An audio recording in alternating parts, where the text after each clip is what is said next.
Alors bonjour, aujourd'hui je suis dans une petite ville de montagne, ça s'appelle El Valle de Antón. C'est un endroit de villégiature, un peu le Sainte-Adèle du Panama.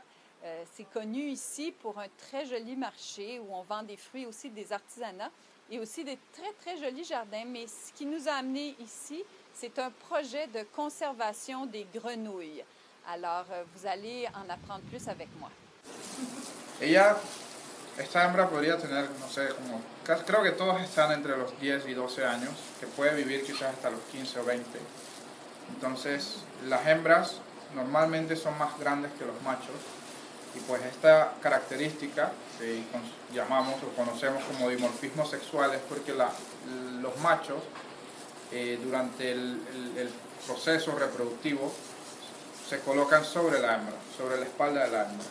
Entonces la hembra tiene que transportar a los machos, mientras que él básicamente la va estimulando para que ella desove o deposite los huevos, que esto ocurre bajo el agua en la corriente, pues están adaptadas para vivir en las corrientes.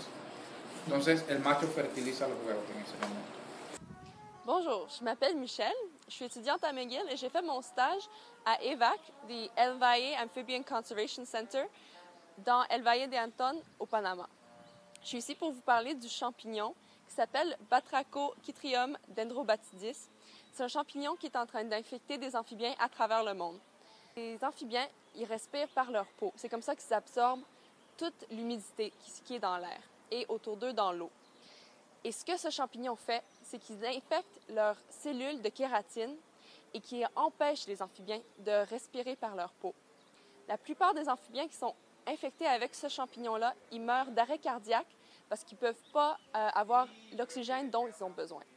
What we know for fact is that this fungus is capable to reduce up to 80% of the population of wild amphibians in the world.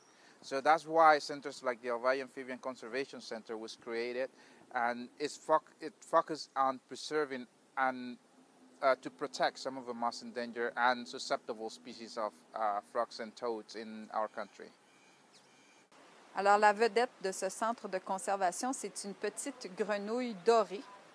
Elle se retrouvait à l'état sauvage, simplement autour de la ville où on est, El Valle de Antón.